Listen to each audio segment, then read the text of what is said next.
Alléluia. Sans plus tarder, prenez vos Bibles et ouvrez dans le livre de Genèse, chapitre 41. Nous allons lire versets 52, 51 à 52.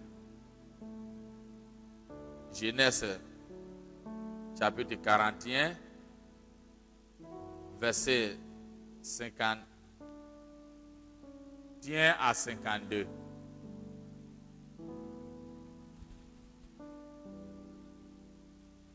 Vous êtes là?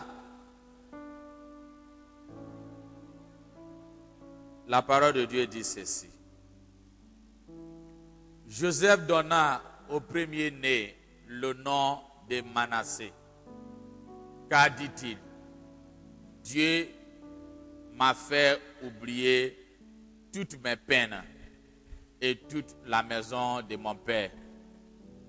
Et il donna au second le nom Ephraïm, car, dit-il, Dieu m'a rendu fécond dans le pays de mon affliction. Amen. Alléluia. Mon souhait pour tout un chacun d'ici est que Dieu nous fait oublier toutes nos peines. Et Dieu va nous faire oublier toutes nos peines. Parce qu'il est Dieu. Comme hier, je disais,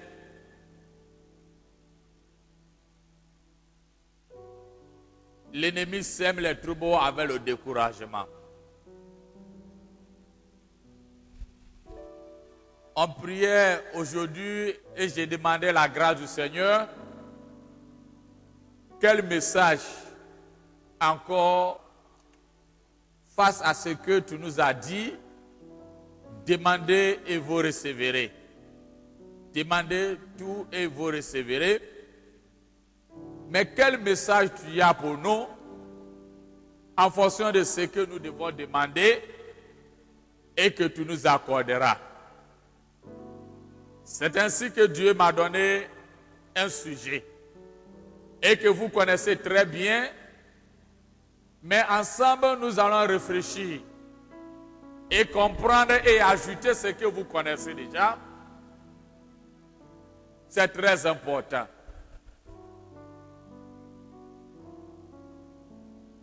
Bientôt, nous allons rentrer dans cette nouvelle année. Mais ce que j'aimerais vous dire, comme vous le faites, nous devons former nos projets.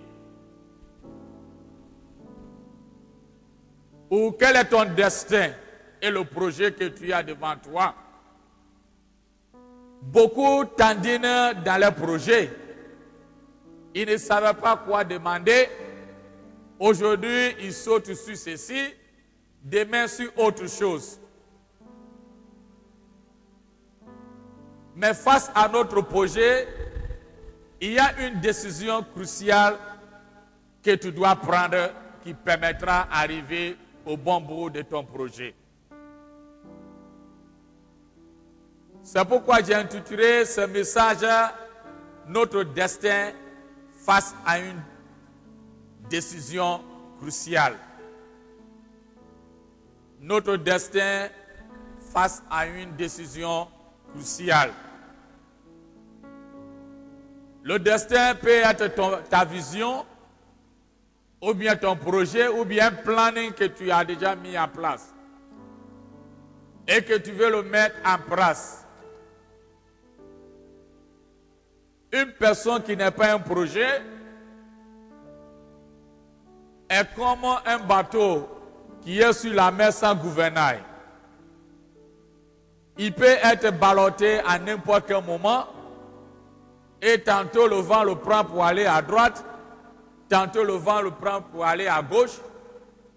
Et si un vent fort arrive, le bateau peut faire naufrage. C'est pourquoi c'est très important pour toi et moi que nous formons un projet. Ou dans nos projets, il faut que nous soyons prêts et solide à prendre la bonne décision. Et cette bonne décision demande que toi et moi, nous soyons des gens faits, forts, inébranlables. Sinon, c'est tout à fait difficile. J'ai dit ici depuis hier qu'on ne peut jamais avoir une victoire sans un combat. Et c'est très important.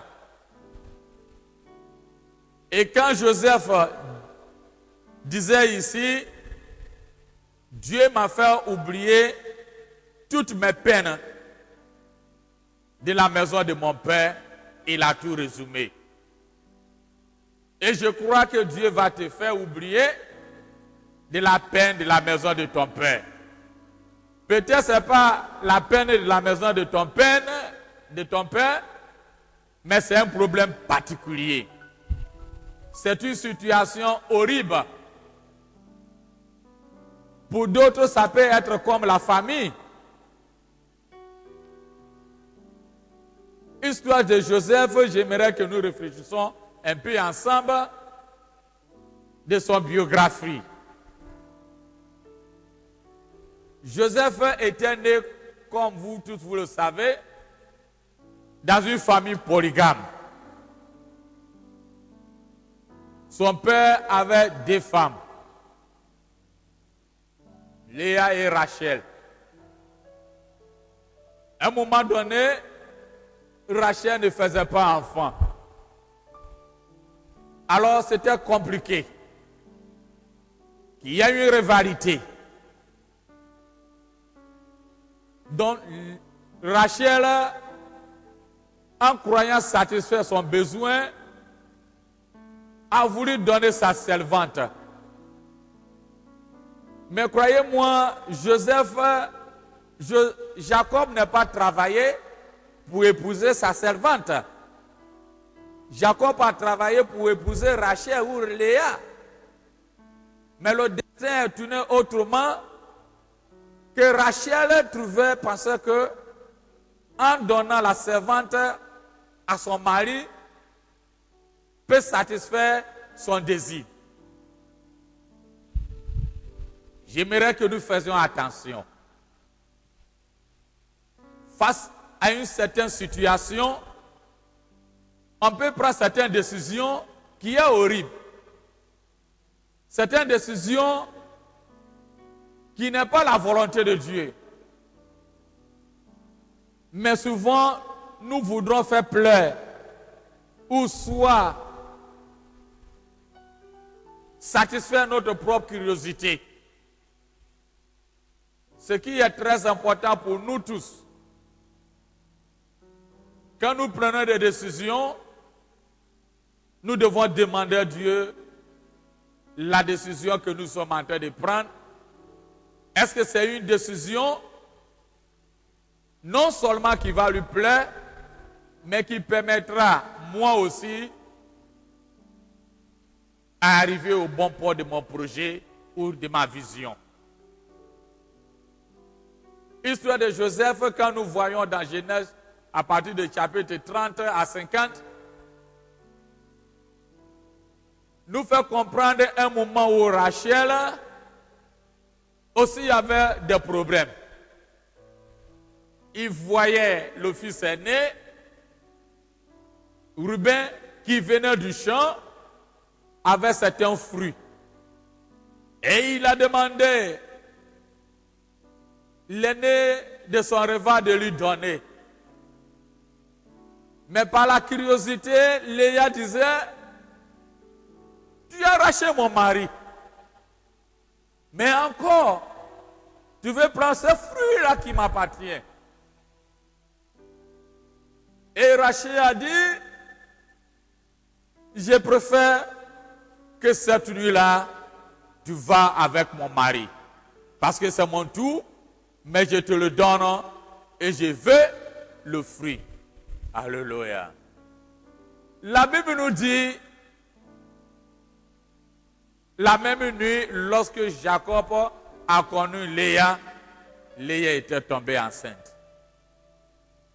Quelle décision horrible. Peut-être c'était le temps.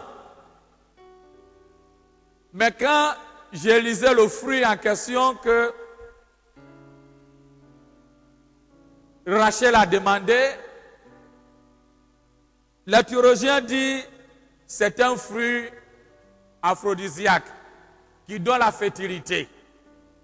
Donc peut-être je me suis dit, si Rachel avait demandé, il croyait qu'en prenant ce fruit, peut lui permettre d'être féconde. Mais ce qui est, la pensée humaine n'est pas la pensée de Dieu. Elle avait fait ses calculs.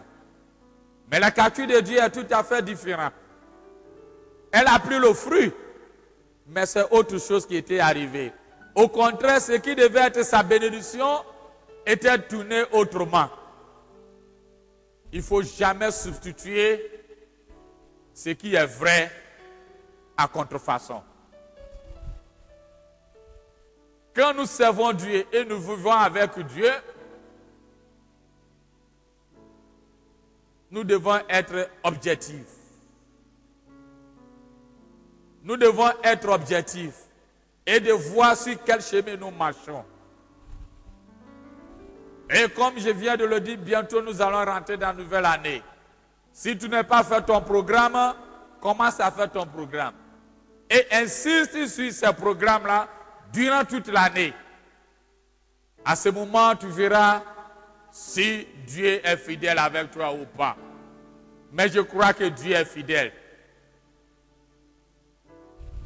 Jacob, quand Joseph était né, déjà il y avait la rivalité dans le foyer.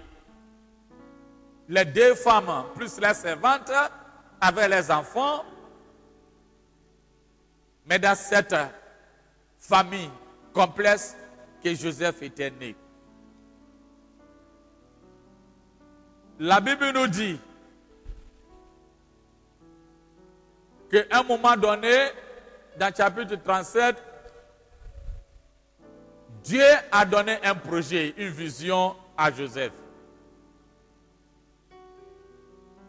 Dans sa vision ou son projet, c'est comme tous ses frères et ses parents prosternaient devant lui. Ce qui était un peu complexe sur le plan physique. Mais sur le plan de Dieu, tout est possible. Mais quand on regardait Joseph, ou il regardait peut-être son état, on se demande comment ces choses allaient arriver. Mais c'est cette expérience, j'aimerais que toi et moi nous regardons de près. Et nous allons prier en fonction. Parce que si Dieu a permis que ces choses aient écrites, c'est pour toi et moi pour nous instruire. Pour nous façonner et pour nous permettre aussi à mieux comprendre certaines choses. À ne pas perdre notre objectivité. Lorsque Joseph a eu cette vision, la Bible me dit qu'il y a eu la haine dans sa maison. Ses frères ont commencé à les haïr. Mon bien-aimé, ce que j'ai été dit, il y a certaines personnes, lorsqu'ils n'étaient pas chrétiens, ils se disent, ils étaient en paix, ils vivaient bien. Et c'est normal que ça soit ainsi. Parce que tu étais déjà dans le camp de l'ennemi. Donc, il a son pied sur toi. Il sait qu'il peut compter sur toi. Donc, il ne peut pas te déranger. Mais dès le moment où tu as quitté son camp, accepté Jésus-Christ, le combat est déclenché. Dès le moment où tu as commencé à former ton projet et que ton voisin ou ta famille sait de quel projet tu es en train de former, c'est là la guerre aussi commence. D'autres, ça peut être leurs propres enfants. qui peut réguer contre ces projets. Non seulement ils les attaquent physiques, mais ils font des choses horribles qu'on ne peut même pas penser que ces enfants-là viennent d'une famille chrétienne.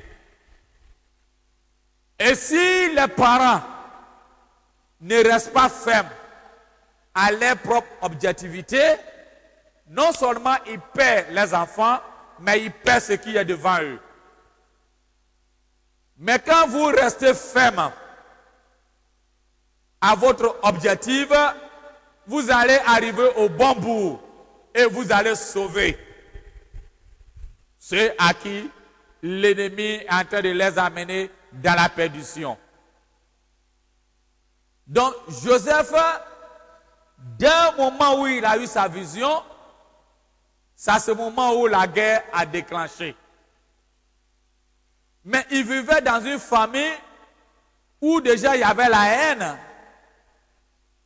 Il y avait au moins la rivalité. Mais aussi, quand nous lisons tout le chapitre, à partir de 30 à 35, à 5 ans, il nous dit, les enfants de Jacob même ont commis un meurtre en tuant un jeune homme à Sichem parce qu'il a pris l'un de leurs sœurs, Dina. Quelle famille horrible. Famille meurtrière. Famille où il y a la haine, la confusion, de n'importe quoi. Si c'est toi, moi, on allait dire, mais cette famille-là, c'est pourri. Ou c'est toi et moi, on pourrait quand même dire, je suis malineux. D'ailleurs, dans la maison, rien ne va. Quand je regarde autour de moi, je vois mes aînés qui commettent des meurtres.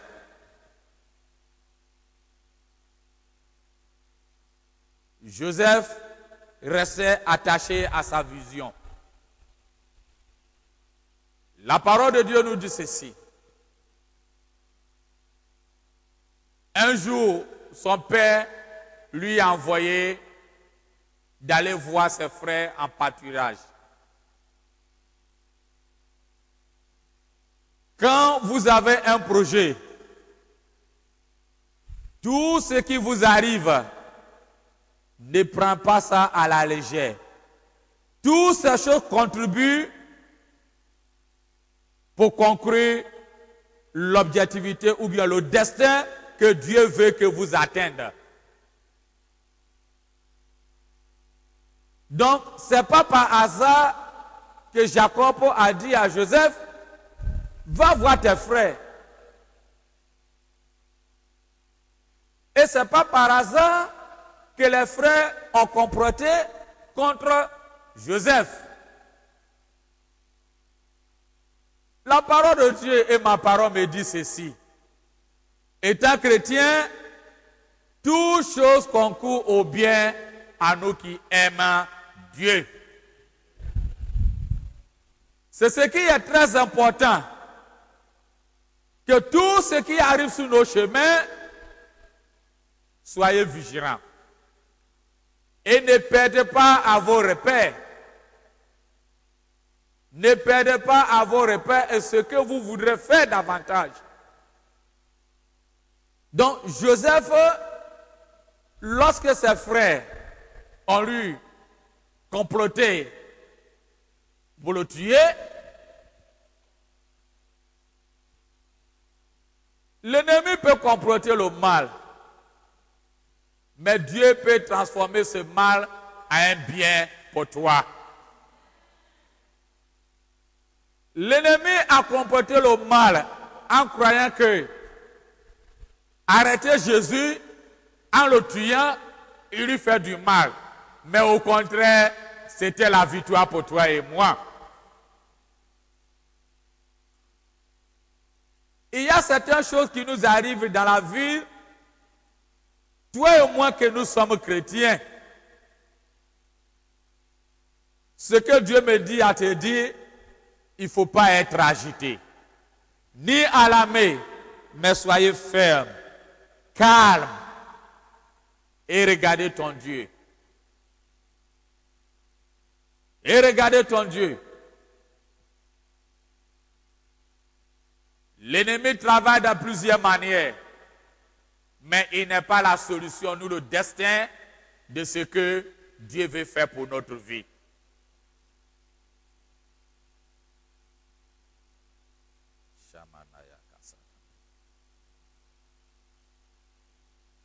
À l'heure où nous sommes, l'ennemi travaille beaucoup, surtout dans le foyer chrétien. Croyants, s'ils n'arrivent pas à voir les parents, ils aiment déstabiliser des enfants. Faire de telles choses que, quand les gens voient, on se pose la question, est-ce que c'est des enfants chrétiens? Comment les parents les ont éduqués? Comment ils sont devenus? Mais il a échoué et il échouera encore. Parce que le Dieu que nous le servons, toute chose concourt au bien à toi et moi qui aiment Dieu. Et autant important, Dieu fera quelque chose.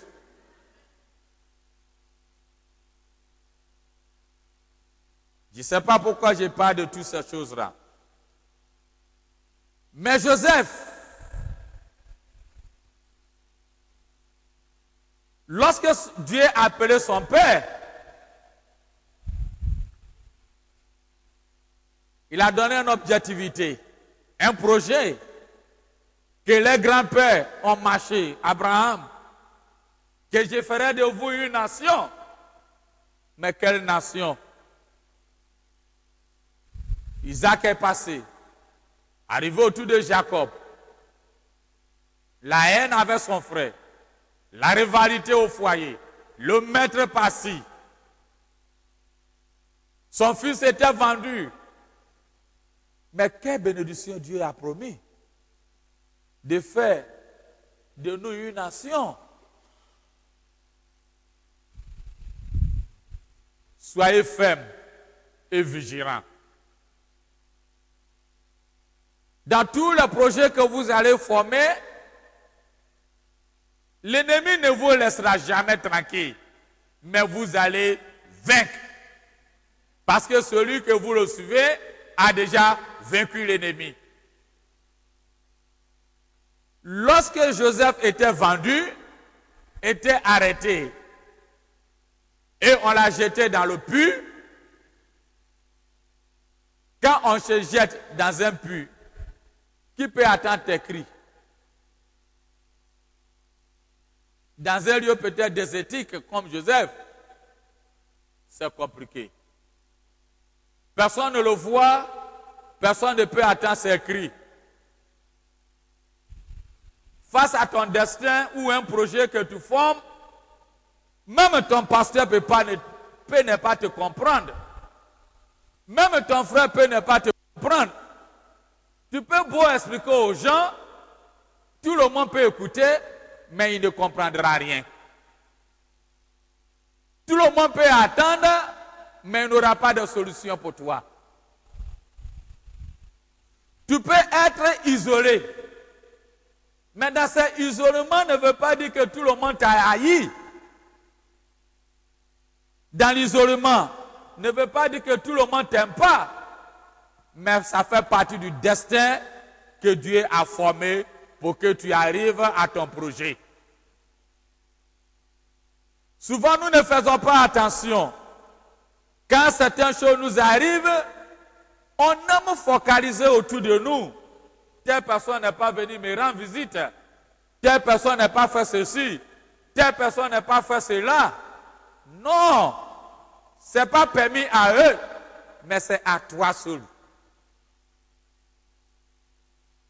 Joseph étant dans le puits, il était seul. Mais ce qui me réjouit, lorsqu'on l'a jeté dedans, si même peut-être il peut tomber sur sa tête, ou bien avoir des fractures, mais rien d'être autre chose qui arrive. Ce que la parole de Dieu nous dit dans Ésaïe est ceci. Quand nous marchons dans les fleuves, il ne nous submergera jamais. David dit dans Psaume 23, quand je marche dans la vallée de mort et la vie, je ne crains aucun mal. Quand ces choses vont arriver, soyez fermes. Dieu est de ton côté. Ne murmurez pas.